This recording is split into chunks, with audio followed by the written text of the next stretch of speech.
સૌથી પહેલા પ્રશ્નમાં લખેલું છે કે સત્તાનું વિભાજનનો સિદ્ધાંત જે છે, સત્તાના વિભાજનનો સિદ્ધાંત છે જે આગળનું તમારે ખાલી જગ્યા પૂરવાનું છે કે સત્તાનું વિભાજનમાં કઈ બાબત આવે. સૌથી પહેલા એ સમજવાનું એ છે કે સત્તાનું વિભાજન કોને કહેવાય. તો સાવ સરળ ભાષામાં સમજાવું તો સત્તાનું વિભાજન એટલે કે આપણે કારોબારી શાખા, આપણી ધારાકીય શાખા અને આપણી નાણાકીય શાખા, કારોબારી, ધારાકીય અને ન્યાયતંત્ર એટલે કે ન્યાયિક શાખા, આ બધી શાખાઓ સેપરેટલી એમની રીતે વર્ક કરે એને કહેવાય સત્તાનું વિભાજન, પોતપોતાનું કામ કરે. પહેલો ઓપ્શન તમે જુઓ કે યુએસએ બંધારણની જેમ કડક રીતે અમલમાં મૂકવામાં આવ્યું છે. યુએસએમાં કડક રીતે અમલમાં છે કે યુએસએ ની અંદર કારોબારીના રહેલા વ્યક્તિઓ એ ધારાકીયનો ભાગ નથી હોતા, તો કડક રીતે અમલમાં મૂકવામાં. ભારતમાં એવું નથી.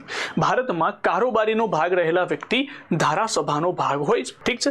બીજું, ભારતીય બંધારણમાં સંપૂર્ણ રીતે ગેરહાજર છે ના, સંપૂર્ણ રીતે ગેરહાજર નથી, પણ અહીંયા તમે જો આગળ આંશિક રીતે અમલમાં મૂકવામાં આવે છે, જેમાં ચેક એન્ડ બેલેન્સ હોય છે. તમે અહીંયા કહેશો કે સાહેબ આર્ટિકલ 50માં સ્પષ્ટપણે ઉલ્લેખિત છે. હવે મને એ જણાવો કે આર્ટિકલ 50માં સ્પષ્ટપણે એવું ક્યાં લખેલું છે સત્તાનું વિભાજન. આર્ટિકલ 50માં લખેલું છે કે કારોબારી અને ન્યાયતંત્રને અલગ રાખવા આવું લખ્યું છે. કારોબારી શાખા, ન્યાયતંત્ર શાખા અલગ રાખો. ધારાકીયની તો કોઈ ચર્ચા જ નથી કરી. એટલે આર્ટિકલ 50માં સ્વતંત્રતાની વાત કરી છે કે ન્યાયતંત્ર અને કારોબારી સ્વતંત્રતાની એટલે કારોબારીની સ્વતંત્રતાની વાત કરી છે. એમાં સત્તાના વિભાજનની વાત નથી કરી. પણ તમે અહીંયા જુઓ કે આંશિક રીતે અમલમાં મૂકવામાં આવે છે, જેમાં ચેક એન્ડ બેલેન્સ હોય છે. એનો મતલબ તમે સમજો, ન્યાયતંત્ર એ ધારાસભા અને કારોબારીને નિયંત્રિત કરી શકે છે. ધારાસભાનું કામ શું છે? કાયદા બનાવવાનું. કારોબારીનું કામ શું છે? કાયદાને અમલ કરાવવાનું. પણ ન્યાયતંત્ર ઈચ્છે તો જો એવું કાયદો મૂળભૂત માળખાનું ઉલ્લંઘન કરતો તો રદ કરી શકે, કારોબારી ઉપર નિયંત્રણ કરી શકે.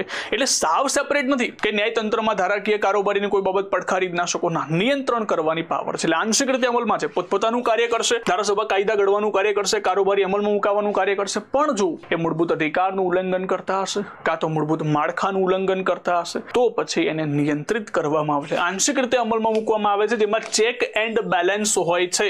તો તમારો જવાબ શું આવે? Answer C. ઘણો સારો પ્રશ્ન છે અને બહુ જ સારો પ્રશ્ન પૂછેલો છે કે તમને જાણી જોઈને એવું ઓપ્શન મૂકવામાં આવે છે કે આર્ટિકલ 50, એટલે તમે લખીને આવો કે આર્ટિકલ 50માં સ્પષ્ટપણે ઉલ્લેખિત છે. હા, જો એવું લખે કે કારોબારી અને ન્યાયતંત્રને અલગ રાખવું જોઈએ, જે કયા આર્ટિકલમાં છે અથવા એના વિશે શેમાં લખેલું છે, તો પછી આર્ટિકલ 50 લખાય. રાઈટ? તો બહુ સારો પ્રશ્ન છે.